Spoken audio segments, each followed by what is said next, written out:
Hey, what's up, revolutionaries? Before we jump into today's episode, we want to inform you that we ran into some tech issues that have impacted the audio quality. So you may notice that the audio quality is not up to our usual standard. However, no fear, we have resolved the issue so that it doesn't impact our future episodes. This episode is still dope, it's still amazing, so thank you for your understanding as you tune in today. Enjoy! War is never easy. It's bound to bring on hardship. It's bound to make you weary. Reach out for me. This is what she's saying. And war will have us parting. Our path is getting distant. We might not see each other until we win. Welcome, Black. Welcome, Black. You are listening to the Seedz of Revolution, Daughters of the Whirlwind podcast, where we discuss legacy, history, resistance, and forward movement. The revolution is live. There we go. Welcome back. Here we is, boy. Yes. So we're here. We are here. Welcome, everyone. Welcome, everyone. Yes, we're here. I'm Dr. Asantewa Sunni-Ali. I am Aiyisha T, Obafemi. And you'll notice that we have here in the studio Tashiya Umoja Mkanga. Yay! Now that's an African name. Tashiya Umoja Mkanga. Yes. Yeah. Thank you. Real African. Look, I'm trying to just you know what I mean. Yes. So I'm going to read just a little bit of Tashiya Umoja Mkanga's bio. I'm going to say I love how she I'm going to say it the whole time. Say it the whole time. So for those who do not know, Tashiya is the director and also 3rd through 8th grade math instructor at Kilombo Academic and Cultural Institute. Yay. She is also an educational consultant with Umoja Education and Cultural Services. Make sure y'all listening now. Yeah. Umoja Education and Cultural Services. She's a 3rd generation teacher and has been helping to build Kilombo for 19 years and teaching for 17 years. Aminata Umoja, Mama Aminata, Tashiya's mother, founded Kilombo in 2005 as a homeschool with 12 students. Tashiya began teaching at Kilombo in 2006 and also fell in love with the vision of helping children of African descent fall in love with themselves and their heritage, as well as close the opportunity gap in our community. Kilombo's commitment to cultural relevance, differentiated instruction, hands-on math, and project-based social studies and science has raised the bar for academic excellence. Kilombo's students are not only achieving academically at high levels, they are also grounded human beings fulfilling their awesome destinies. So we're going to talk a little bit more about Kilombo, some very specifics very soon. Yes. So Tashiya and Ayo in Kita Mayala, shout out to Ayo. Ayo! She was just messaging me. Yes. They became directors of Kilombo in 2011. Under Tashiya's leadership, Kilombo became an accredited kindergarten through 8th grade independent school and has grown to 50 plus students. 80% of Kilombo's alumni have achieved above a 3.0 GPA in high school, and 100% of Kilombo alumni have been accepted to college or professional programs following high school. Kilombo has also provided a home for the Malcolm X grassroots movement, the New African Scouts, and the Kilombo Creative Collective. Mm-hmm.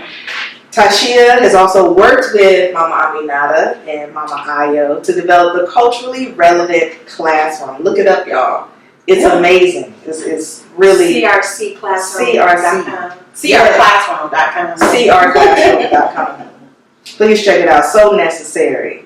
Tashiya is also a wife and a mother of 5. Yes. Her experiences in the cultural activist community with the New African Scouts, the Malcolm X grassroots movement, and the Africana Studies Department at Georgia State University. Shout out to the AFS department at Georgia State. That's my alma mater. Yeah. They have all been foundational to her work. For her, the disparities in educational achievement among children of African descent are alarming and urgent.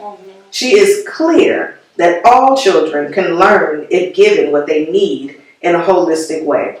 Tashiya is committed to differentiation, hands-on math, inquiry, and project-based science and social studies, taught through a culturally relevant lens. Tashiya loves children and believes that with love, patience, research, and rigorous instruction, our scholars will thrive. Tashiya has a bachelor's in African American Studies and a master's in elementary education. I'm gonna get a doctorate like you one day. Okay, let's go. Come on, Dr. Umoja Mkanga. Let's do it. The third Dr. Umoja. Yes, you will be. Third generation teacher, and then the third Dr. Umoja. That's amazing. Yes. So welcome again. We're so happy to have you. I'm so happy to be here with your family. So tell us about, I think even when people just hear Kilombo, like what is Kilombo? And like what does that word mean? Yeah. Where is it from? And what made you all name your institute Kilombo? Yeah, I love that question. So we say that Kilombo means safe sanctuary. That it means the actual definition is war camp, right? Work camp? War. Oh, war camp. Okay. Right? Okay. And of course we're saying that during enslavement, our people had to move to these Kilombos, right? In order to have safe sanctuary from, racism, oppression, slavery, all these things. And so we're still needing to implore these safe sanctuaries from the systems that mean to continue to oppress us, So Kilombo continues in that legacy.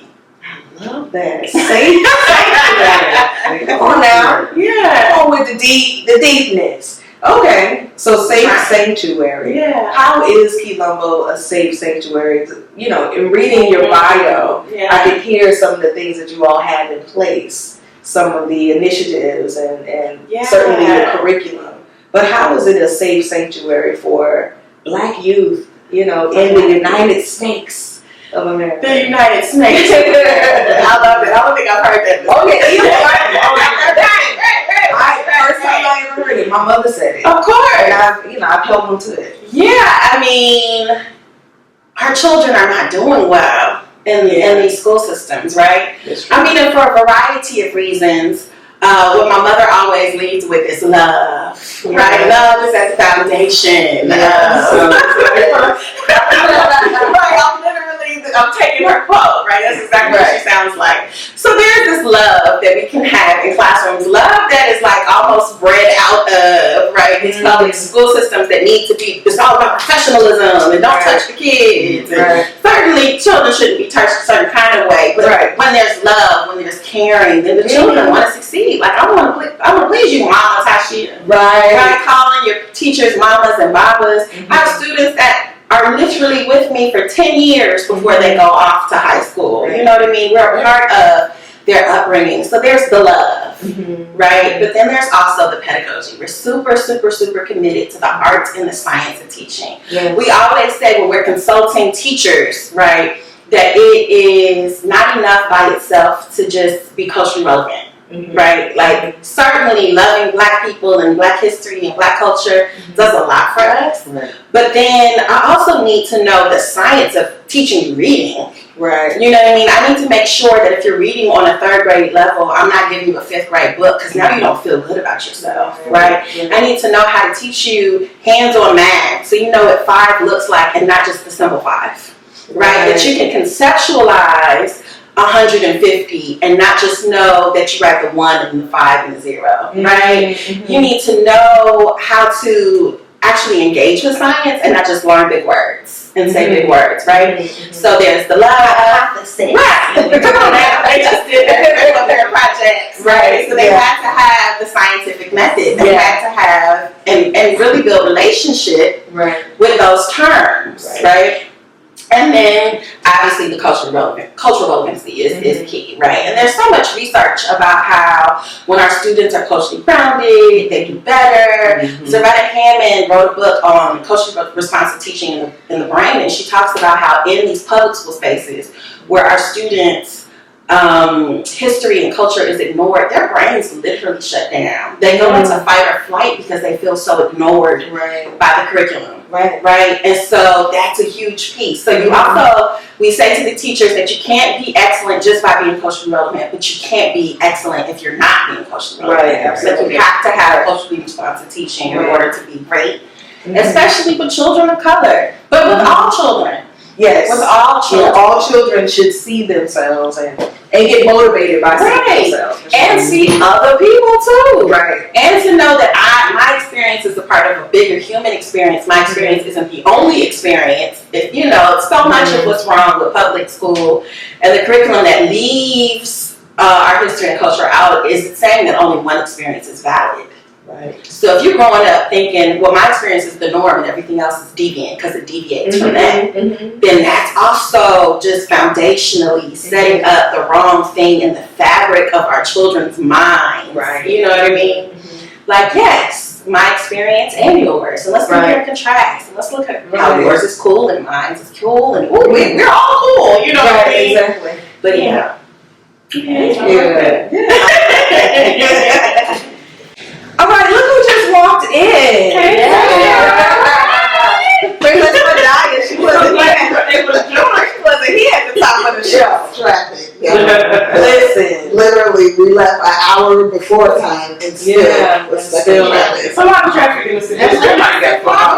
We didn't even get to, it took us an hour to get to one exit from where we got on the highway, which is 30 minutes already from the land. So it was, and it was nothing when we got up there. I was just like, I know, it's always nothing. When you pass by, like, absolutely, this is you made me wait for that? right. This is but guess what? You're not late. You right on time. I'm on time. Right on time. The traffic is going back and forth too. Yeah. That's right. Oh yeah. And then construction, I was gonna say rush hour too. Yeah. You know. And then they're just doing stuff. I'm like, y'all can wait till midnight when nobody's driving. Yeah. Why we doing in the middle of the day? This in the middle of the day. Just to disrupt you, just to disrupt you. Yeah. But it's still cool. We got the vibes going. We made it. Yes. So yeah, for the listeners, because folks say that I know we all sound alike. I hear it. Yeah, I do. That's so I know. It's so funny. I do. But of course I've You know. that's my whole life. So Right. I'm You not know the differentiation. Yeah. I am between. I feel like we do have different, That's true. tones. Of course we do, but for the beginner, for the beginner, for the average, No. Yeah. No. yeah, for the new listener, Yeah. If it's just like a one-word thing. Like peace. Yeah. Oh yeah, Oh, for yeah. I heard this voice in about 8 years. All right, so just share your name for everybody. Okay, well, peace everyone, shalom. I am Princess Mdaiyah Yisrael. And yes, I'm here. She's here, guys. Yes. The trio is completed. Right. Excited about this episode. I love higher education and what they schools don't teach would change shit. But day schools can't teach us shit. My people need freedom. It's time to get all we can get. All my high school teachers can. We gonna leave that part out. Yeah. Telling me white man lies. Straight. Oh no, nobody's with me. Look, I'm with you. I was enjoying you so much. So if for those who are watching on the video, the YouTubes, you'll see that Princess Mdaiyah and I have on a T-shirt, and the T-shirt says "Educate to Liberate." There's also a couple of mugs around that you can see. I love it. It's a whole thing. It's a whole thing. It's a vibe. So let's talk about that. Like, what does it mean to educate to liberate? Man, so I want to start with the man that my mother used to work for. His name is John Safier. So he's this white guy in education, but he's liberal, and he talks about how school was designed so that once the laws changed and children couldn't work anymore, right? That children had babysitters. Yeah. And eventually they were like, okay, we need to start training these children so that they can work for us. Right? And so then if you are a worker, a laborer, they're training you to do that, to be a worker or a laborer. If you were, more middle class, we're going to train you for management, right? Yeah. And then if you're an innovator, if you're from the upper class, we're going to have private schools for you so that we can actually prepare you for your destiny. You know what I mean? Right. So educate to liberate. That you did not choose. That you did not choose. So breaking out of this system, this cycle of maintaining the status quo, so that we can actually liberate ourselves. We can never liberate ourselves in a system that was designed to keep us oppressed. Right? Period. And so, of course, we also are doing Educate to Liberate in conjunction with TSK. Tommy Sonic and Yama love TSK. And my oldest son is also at TSK because I need my children to be liberated and in liberated spaces. All the way through. All the way through. Kindergarten. All the way through. Yes. So, yeah. Okay. Yes. Okay. Yes. Well, for us, with our school, we have a Hebrew school, and it's not even just for Hebrews. Like we have students who do not even walk that path of life. Right. I mean, them kids. Exactly. Who also went to Kilombo. So we And the charm was up and we have quite a few students who were new to this way of life, quite a few students who do not follow this way of life, but still came for that education, because just as Kilombo and TSK, GHA and TK is about the liberation of our people. The liberation from of our minds, the physical liberation, all of those things. And our school is based off of basically what does a student want to do, what do they want to become, not what we want them to become, but we gear their whole school path on their career goal. From even if they in kindergarten say I want to be a teacher, but in fifth grade say no, I want to be a singer. Right. We can switch gears, right? Because it's not hard. Because you it's can teach people how to sing. Exactly. We have music class. We have music class. So but the beautiful thing is that through this process, because of Kilombos and TSKs, it was easier for us to establish our school. Come on now, as many as possible. We need them on every side, every exit. We have got to start pulling our children out of the system. Immediately. It's urgent. Yes. Before the pandemic, literacy, I think 20% of the children in the Atlanta area were reading on grade level. And post-pandemic, we're down to 7%. And that's crazy you brought up that, because in Hancock County, where I live at, that county is the lowest number on the educational board of reading, math, science, everything, education, the whole school system out there. Wow. So imagine when my children were there, when we first moved out there, they were like, your children are so intelligent. And when I pulled them out, they were like, our schools are going to be messed up.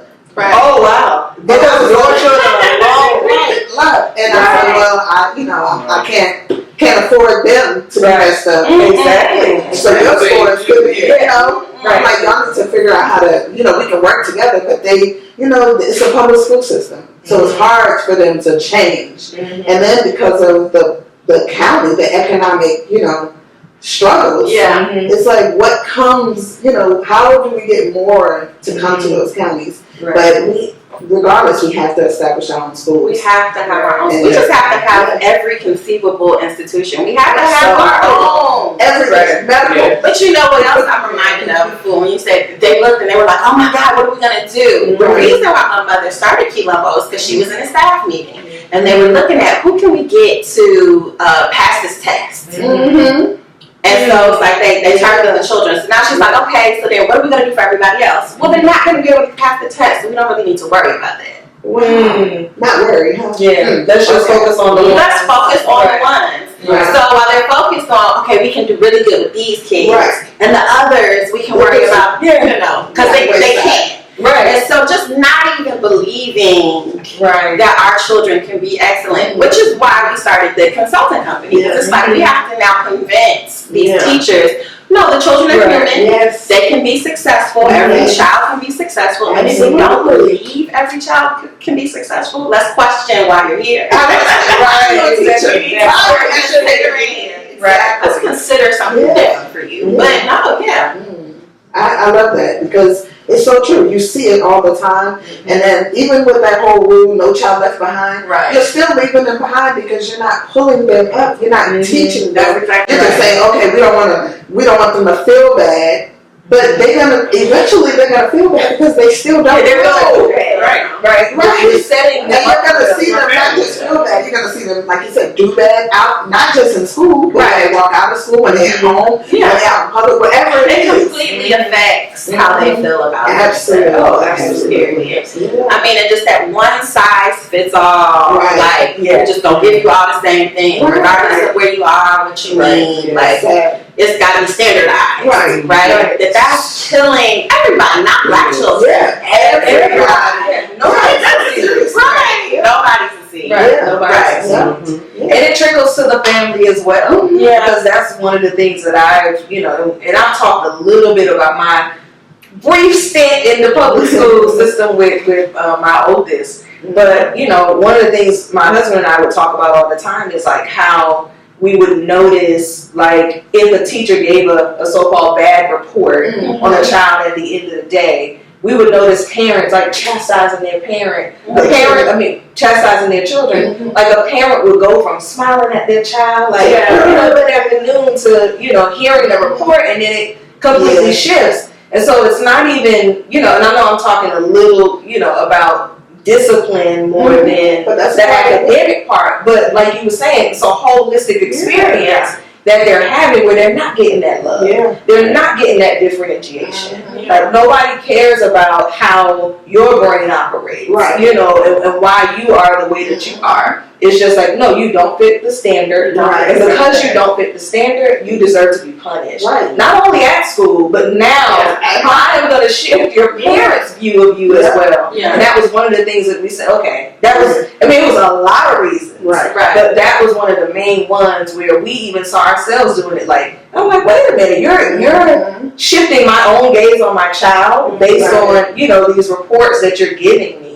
And then I'm seeing it happen with these other children as well. And I'm like, how sad, how horrible that not only are you disrupting these children's lives, but then you're disrupting the entire family and our dynamic and how we, work together and how we see each other. There's a shift that happens in children. We're actually matching what they need. If you are having a little struggle, okay, so let's come down to your level so we can pull you up. What's killer to me is all the children that are advanced. And so they're getting in trouble because they're bored, they have nothing to do. That's usually a good point. That's usually what it is. Or even people thinking I gotta come down to your level. It's like, no, let them come over to your level. Let me come over to where you are. Because it's not even you're below. It's just that you're in a different place. Or you had 2 years of bad teachers. Yeah. And so all I need is a semester to pull you up. Yes. You just haven't had solid instruction. Right. There are things you've just never seen before that you should have seen by now. Right. That's true. Clearly. And people that believe in you. Because that does make a difference. Oh, it makes a huge difference. I would say especially in our boys, right? I think there was a study done where like the boys were given like some dirty water and the girls were given some. The girls might like, okay, I'm gonna make it happen. But boys are like, why would I do that? I'm not gonna do that. Yeah. You know, so then it's like, if you don't care about me, why am I here? Yeah. You know, and also being clear that the public school has been oppressive for generations, right? Absolutely. So much of it is It's a mindset. It's a mindset. Generation. So we talk to teachers, they're like, but it's culturally. There's nobody who doesn't want their child to succeed. Exactly. The parents have had traumatic experiences in school, so they don't trust you. You're right. And maybe for good reason. Yeah. So let's acknowledge that maybe the parents don't trust you for good reason. Right. And then try to get some favor with the parents, right? Because it's not out of nowhere. It's not out of nowhere, you know? So I have a question. How gratifying is it to you when you have children who come from that system and they come to Kilombo, and I know at first it's probably a culture shock to them. It's probably like, oh wow, this is a place of love. Right. Something that they're not used to, you know, in a school environment. So how gratifying is that when you see the light, oh man, you know, in their eyes and in their face and in their behavior? It's extraordinarily gratifying, right? It's like, man, this is why I do this. You know what I mean? Yes. And it ain't a lot of money in it. You know what I mean? But that is everything. Right? That's the payoff. Oh my gosh. When you see parents crying because it was like, oh my God, is my child the narrator of this play? You know, I just saw one of my babies yesterday. He's on the autism spectrum. And he was in a really, really popular private system. But they told his parents that he wouldn't be able to read in first grade. So in the first parent meeting, the mom comes in and was like, whose work is that? And I'm like, you know, this is yours. No. He can't do that. Right. And they're like, what? Yes, ma'am. This is his work. He's doing this. Yeah. And then, of course, we have children that are like, what is this? Exactly. Who are you? But nobody shies from love. Right? So, I one of my favorite things is having students who are, you know, traditionally in lots of trouble, you know what I mean, do well in class, right? Like, because they want to succeed. There's nobody who doesn't want to succeed. But treating children like, oh, well, you don't want to. Like, what? No. Vilifying children. They're feeding off of our energy. They're just trying to find their way.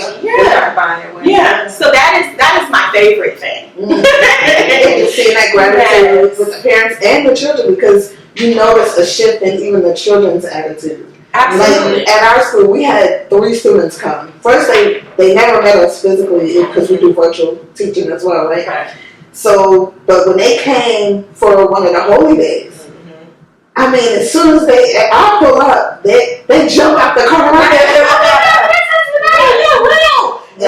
You're real. In the flesh. It's not a fairy tale. And when school came back in and they were back home, like you could see the change. It was so beautiful being there. Just that they need that embrace. They need to feel, like you said, the love. It just takes that little bit, and you can change a child's whole perspective of who they are, what life is for them. You know, even their mom was like, I see a whole, like my children are helping me more, doing so much more, and just talking about how much they can't wait to come back and be amongst their friends and their teachers, and just the things they learned. And I had to tell her, I said, part of it is it's hard. You're a single mother. You can't do everything.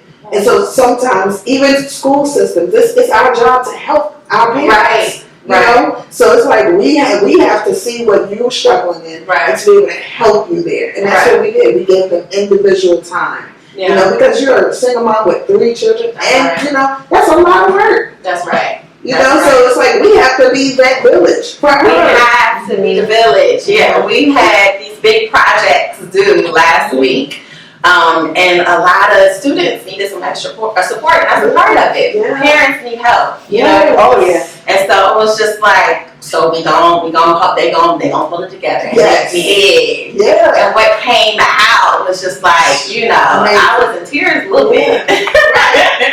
But human beings need village. Yeah. Yes. We do. We are not supposed to be people. Yeah. Oh my God. We're not.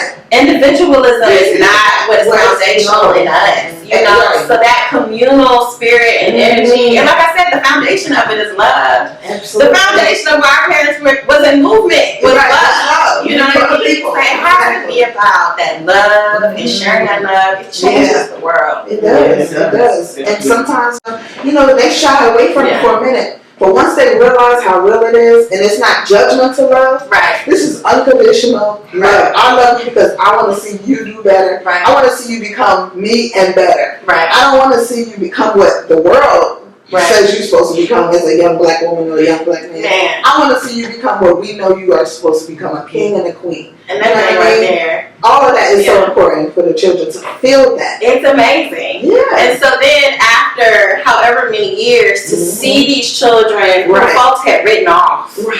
You know what I mean? Yes. Go to college or one of my babies makes more money than me. Like,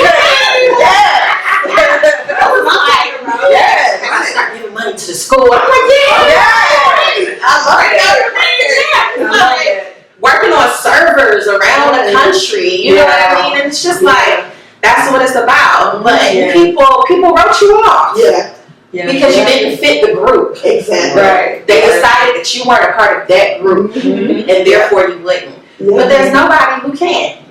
Right. You know what I mean? We all have a destiny, and it's about cultivating that in our babies. Absolutely. And so, Well, I want to say thank you to you three for cultivating it in the ways that you do with your respective institutions. Yes. You know, I am not quote unquote a teacher in a system in that way, but I do it in my own way. Right. So, I think that it is important. I think that it is important to reach down and grab as many as you can and bring them up, pull them up.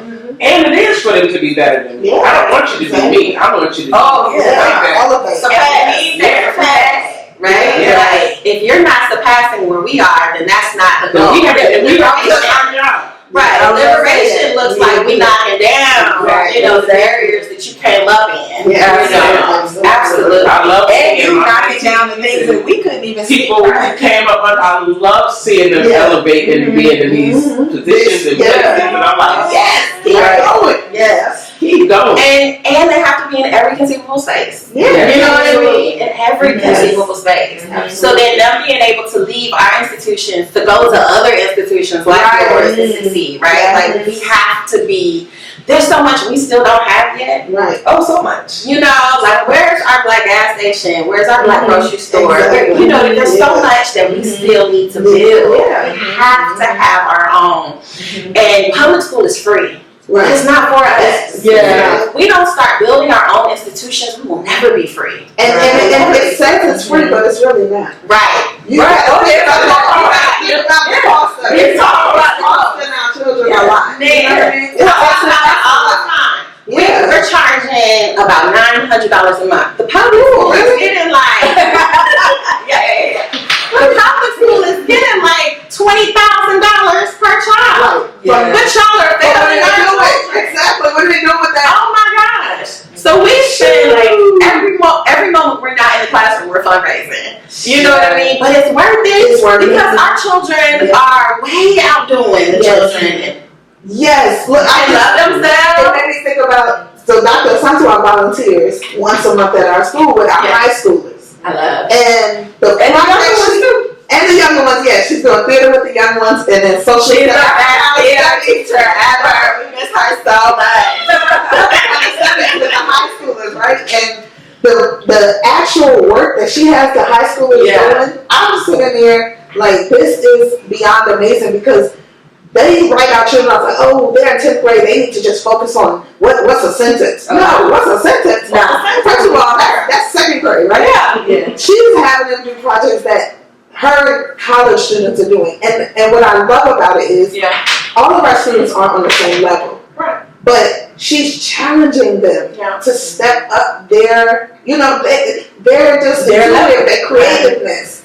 And they're doing it, and they're excited about it. Oh, yeah. And that's what, like, just hearing them talk about, oh, I'm doing this, and like my daughter wanted to do Winnie Mandela, and she got to interview Winnie Mandela's goddaughter, like, for her project. So it's like seeing them do this part, and go further is amazing. Yeah. So that's what I like when I see all of this. When I see that, and that's part of the reason why I'm always like, we have to collaborate within our schools. We have to, and that's. Like me and Aiyisha with TSK, we're always talking about, especially with the high schoolers, what do we need to do to get them more socially comfortable and aware? Because it is a little, barrier when you're in a homeschool setting or a private school setting that's small.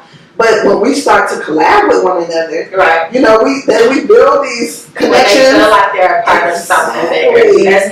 And the children are like, oh, it's not just me. That's right. It's a whole bunch of other children doing this too. They gain new friends and all that. So that's the biggest part too, is us as in these institutions, these independent institutions, collaborating. Look, I always say we all we got. We are all we got. And we're all we need. Bring the wisdom. And with that, I'll say a lot of times we think about resources in terms of like monetary resources. But like you just said, we have so many experts and professionals and artists and you name. We have everybody in our communities, and so I know that fundraising. Funds, monetary funds is vital and necessary. You really can't do much without it. However, it's gotta be ready. At the same time, there's so much, right, that folks can give of their talents and their time to help, bridge that gap as well. And it allows the parents to feel like, oh, I'm paying for this, and I'm paying for more than just a regular school day. Your child is getting beyond. We do a few languages at our school. We do all type of extracurricular activities because we know that the children need not just the basic math, science, English, language arts. No, that's the floor. Right. They need that expansion. Yeah. Because the world is expanding like that. If we just put them in a bubble, they're not going to survive. So it's like we have to teach them how to operate in the world. I think that for us and Aiyisha, having parents that were a part of movement has us tapped into just this larger community. Yes. But also just there's so much richness in the elders that we have, but then the people that honor and respect them. Yes. Right? Yes. So that's been, probably that golden ticket. Oh my gosh. That is that golden ticket. I mean, even this weekend was a Malcolm X Festival. Yeah. So to be able to have like these places to come to where my students feel like, oh, this is our reunion as well. And it is. Having these speakers and people who come in and can just broaden their perspective, but also the perspectives of their parents. Yes. Right? Yes. So then the parents are like, obviously I'm at Kilombo. I maybe came to Kilombo just because I wanted an education, but now I'm a part of the movement. Because I see that it is so much bigger than just my child needs to go to school. No, we don't need to be free. We need liberation. We need institutions. We need to fight against the many different, things coming at us. And so that's been an amazing resource. But I also think that our parents have sowed the karma, you know what I mean? Yeah. And have laid the groundwork for us that is just like, you don't give up. Yeah. Never give up. You can't never give up. There's no giving up. Yeah. You just couldn't conceive the thought. You can't even think the thought. You talking about giving up. What? Push-ups just for this. Right. And then when we look at what they've been through, it's just like, what? This is easy. Am I doing enough? Am I doing that? Or I'm not doing enough. That's what when I feel like, ooh, this is getting hard, I ponder and I'm like, shoot, I got a lot. I'm not even, I'm doing okay. I'm getting a salary for liberating my people.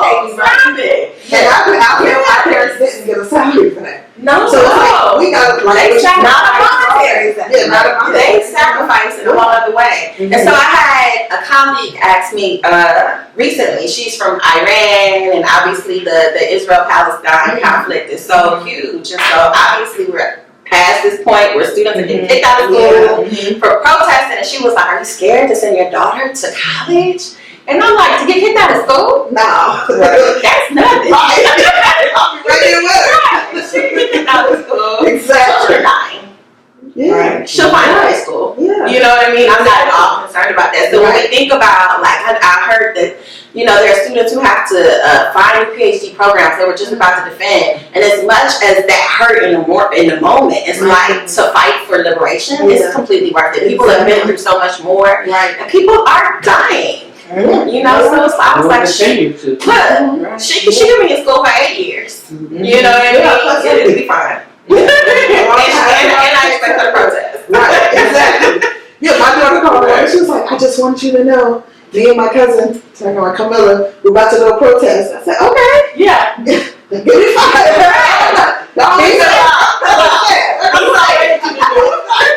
I'll just sit down and watch. Get up in there. You know, so I was like, "I'm proud of y'all." But she said, "Well, I just wanted you to know, just in case." I said, "Hey, I'm with you, and you're gonna be covered, and you're gonna be good. Just go out there and do what you're supposed to do. Keep me posted." Right. Let me know. Right. Things you got to do. Right. Well, we gotta make some calls. Exactly. You know, so we gotta support them in their endeavors just as much as, you know, they support us. And, absolutely. And part of that, like you said, is bringing. When they go out, you said, like, you have a student who's making way more money than you. And you say, "Hey, I want to start donating to the school."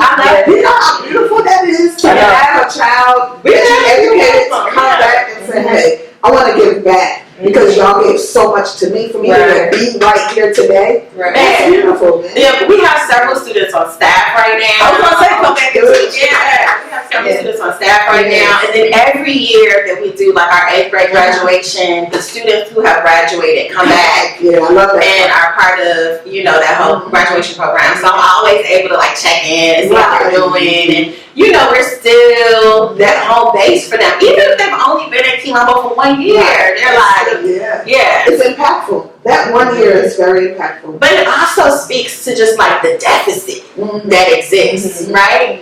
You came to us for 1 year. You felt so loved for 1 year. You haven't necessarily found another institution that you feel like so's into you like that. Right. You know, and so that's also like why we need so many more. Like we have to have lots of other options, schools, South Side, West Side, East Side. You read my mind. Like, read my mind.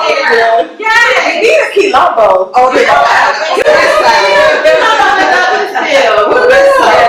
know what I mean? Because I was just talking to another parent that lives about where you live, and she's like, physically, I just can't do it anymore. But then I need my children to be there, and especially with traffic, like you said. You spend most of your time in traffic. Her commute, she was on the road for like 3 hours a day, and so she was literally dealing with health issues, and was like, man, and it's not good for the children. It's not good. Because they got to get up there and they go home. You know, It's not good. It's too much. Yes, too much. We need more. Yeah, it's too much. But part of it is, you know, like how we have physical school and virtual. Yeah. That's optional, you know? Like, I know I feel like for middle school, but elementary age, if you have parents that are working, if your parent can be home with you, if your parent can be home with you, then it's all good. But there's so many parents that are like working and they can't be home. They can't do it. Yep, they can't do it. Yeah. So Tashiya Umoja Mkanga, she's my sister. You know, we could talk to you forever.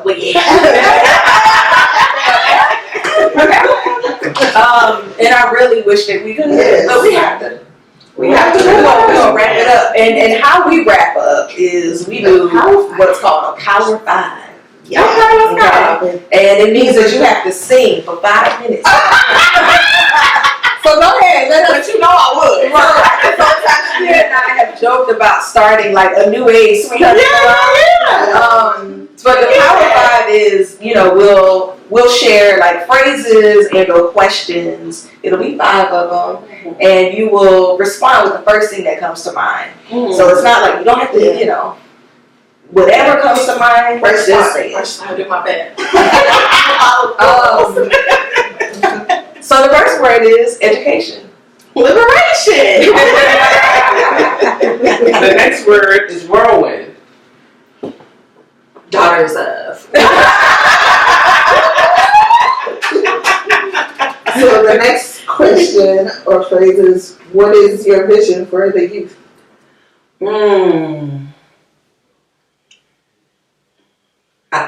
Expansive. Okay. Yes. I say. All right. Your favorite revolutionary. Oh, that's right. Like, wait a minute. I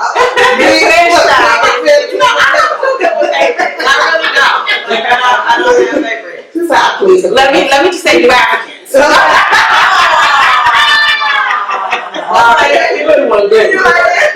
Okay, and the last one, a book that everyone should read. So, because I shouted it out, Liberate Hammond's Culturally Responsive Teaching in the Brain. Okay. Nice. I need to get that book. Repeat that now. Culturally Responsive Teaching in the Brain. It's Liberate Hammond. All right. Yes, So we're going to definitely put that link on. Absolutely. You can purchase that. Yeah. And so for folks who are interested in Kilombo, donating to Kilombo, enrolling their children at Kilombo, tell them how they can do that. How can they follow and keep in touch with you and the movement? Absolutely. So if you're on social media, Instagram, we are Kilombo School. Facebook, we are Kilombo Academic and Cultural Institute. Check out our website, kilomboschools.com, right? You can Zelle, you can Cash App, you can PayPal, you can all the things. But when you go to our website, you'll get all those instructions. Kilombo, that's KILOMBO school.com. We have a song, so I can't help it. It goes KILOMBO, like it's the whole thing. Oh, okay. That's right like me, you know. Hey. Can't lie, they like me. Like it's cute. Kids wrote it. Man, I don't know the words. Like the children wrote the song. I know moments of the song. I'm always like, give me the words again. I love that. You're just the educator. They wrote it. Well, we love songs on this episode, and Tashiya can sing, y'all. Yeah. So as the closing, let's sing something. What we want to sing? We can do Your choice. You're the guest. I'm the guest. I get a choice. Okay. Real old school CC Watu. Okay, let's do it. That was on my mind. See? Okay, you taking the high, I'm taking the low. Yeah. So I'm a little bit of me today because of my. CC Watu. All right. CC Watu. I'm gonna find it. I got it. Where you see Watu Mazuri pamoja tutashinda, pamoja tutashinda. We are black, beautiful people. Together we will win. Together we will win. Together we will win.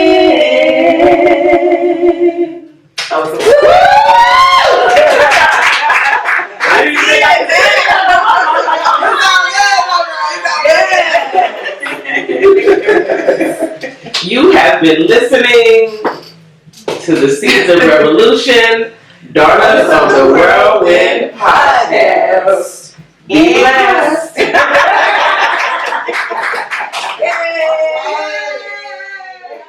Look for me. In the whirlwind. Hey, revolutionaries. Thank you for tuning in to this episode of Seedz of Revolution, Daughters of the Whirlwind podcast.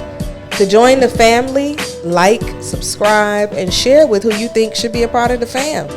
Comment if y'all want us to cover specific topics or if you have questions. Peace.